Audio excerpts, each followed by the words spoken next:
Hello everyone, Gary Michaels here, and in this video I'm going to answer a question submitted by a subscriber. What is it that triggers laughter, and how can comedians use that knowledge to get laughter from the audience during their set? This is going to be a deep dive in stand-up comedy theory aimed at new performers. So if that's you starting out in your comedy career, hit subscribe, join the community of like-minded comedians on this channel. Laughter is a universal response, and there are 4 different ways we can gain laughter from an audience. We can choose to use all 4 of these, or we can pick and choose our favorite ones depending on what kind of an act we are.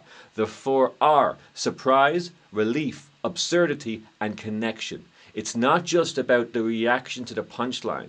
Stand-up comedy is a social bonding mechanism that relieves tension and connects people. Now, I don't just want this video to be a rant. I want you to grab a paper and pen and start writing out a few ideas as I give them to you. Now, the material you're going to work on today is going to be just about work. Write down what it is you do for a living. If you don't have a job, write down what it is you would like to do for a living. It really doesn't matter. This is about getting words on a paper so you don't start with a blank slate. We're going to start off with the element of surprise. One of the strongest techniques in stand-up comedy is to surprise an audience. They think your story is going one way, so they all relax and they think they're ahead of the game along with you when you throw in the punchline, which is the surprise, and it will generate laughter when done correctly. How we do this is you write down what it is you do for a living, and I want you to come up with a surprise in your own way. I want you to write down what kind of a satisfaction it is you get from your job, and that might be counterintuitive to what the audience would expect you to say.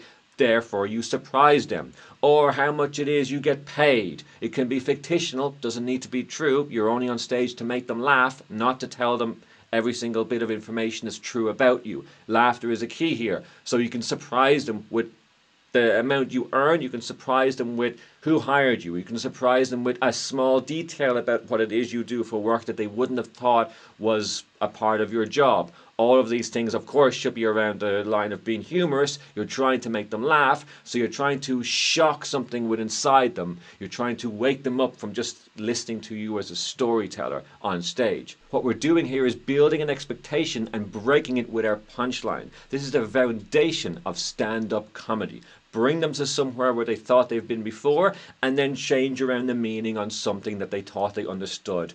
And so really what you're doing is you're seeing the same story from a very different perception, and then you're allowing them to understand that perception when the moment is right, when they're all on board, when they're all listening. And the more attention you get from your audience, the less detail you need to give them to get to the punchline.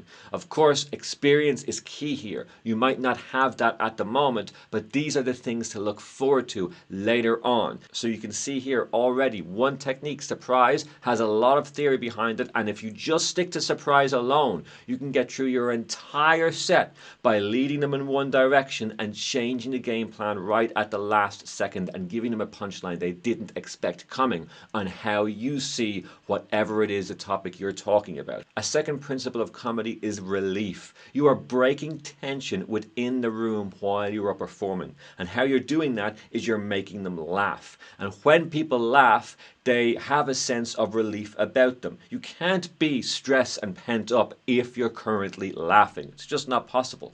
At the most fundamental points, that is what comedy is. You are making a room full of strangers laugh so they release tension. And you're doing this well because you focus on the basics. And the further and more experience you gain, the more you'll be able to do this in your own style as the kind of comedian you want to be. At the beginning, as I've said before time and time again, keep it simple, stick to the basic. People who like to watch stand-up comedy go because they have things going on in their life that they would like to forget about for a few moments. And by going out to see entertainment and art after work, it's a way to release with friends and have a good time. And it's your responsibility to get from the beginning of your set to the end of your set and make sure their tension is released as often as possible. And with that being said, let's move on to absurdity, not to be confused with the element of surprise that we've already covered. Instead, this is where you can express your most unique, messed up parts of your personality, and you can tell the audience about it. The bloody joy in their faces when you do this. But the important part isn't just to talk about how weird of a person you are and isn't this great, it's to connect the reason as to why you're so strange in with how you perceive them to live their lives. Even if you're not correct about them living their lives, you have to have the opinion on stage about how you perceive your audience and how the audience are going to perceive you when you try and connect the dots as to how messed up of a person you are and how normal they are. That's the connection of absurdity, and that's the one that's going to work for you. If you don't connect how absurd your ideas are to their normal ideas, well then it's just going to be you on stage talking about how absurd and how weird and trying to get laughs because you're just so strange. And that might work for some people, but the vast majority of time it just gets a little trickle of laughter and most people are just uncomfortable for the situation. You have to find a way of connecting it to your audience, and you can use the techniques we have already discussed in the video in an absurd way to get that job done. So back to your writing, when it comes to talking about what you do for a living, you can go in an absurd angle. Talk about why it is you do what you do for a living, because with those same techniques and traits you've learned at that job, you could now become a superhero. And what would that superhero be? An absurd angle on very, very basic connection to those people, and then you can say how superior you are over the audience in an absurd way because you know these things that you can do that you learned at your job. That's just one I picked from mid-air. There's probably many more angles you can go in this, and fun and creative ways. You know what it is you do better than anyone else, and so you can get creative while writing about absurd angles that you can talk about while you're talking about work and while you're using the technique of absurd language, absurd topics, absurd points of view. And finally, we got connection. Now, there is a reason the comedy clubs sit people so close together. It's because people connected like that, if the ball rolls in favorable to the comedian, the laughter is going to be huge, because the closer you sit people together, the more tension that's going to arise in the room. And if you've got a comedian that knows what they're doing on the stage, they can play with that tension and break it whenever they choose, creating a lovely environment in the room. That's all about connection. Humans will laugh together, and the more of them there are, the louder the laughter will be. So what we're doing here is we're using these 4 different principles, and we're using them all together, even if we only choose to focus on one of them. You're actually already using all 4 without even knowing it. And that's a very important thing to understand at the beginning of your career. It's not just about your jokes, and we shouldn't look and rate our jokes from 1 to 10 like I've seen so many people do before, because that's not the idea here. We're not trying to think about what worked while looking at a piece of paper. We're looking at 20 to 200 to 5,000 humans in the room, and we're seeing what worked best in connecting an audience together. And that's a lot more powerful than just thinking about words in a paper. So that's why it's so important to have the full package. Understand who you are as an act when you walk up there. Understand how it is you are perceived by your audience. Are you a shy, introverted kind of act? That's perfect. Make that work for you, but at least know that's what you're doing.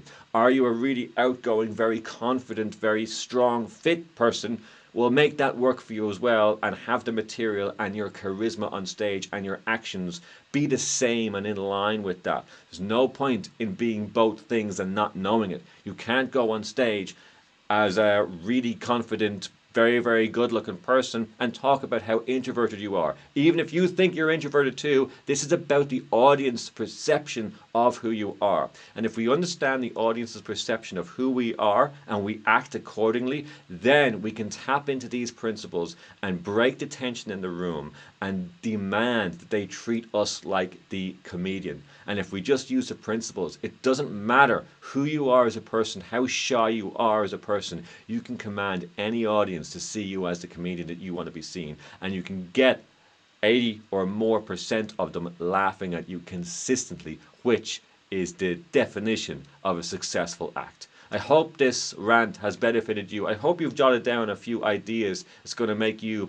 excited for your next writing phase, because that's what it's all about. Get back writing, make those jokes, create those stories, and get on stage as often as possible. And most importantly, just try and enjoy it.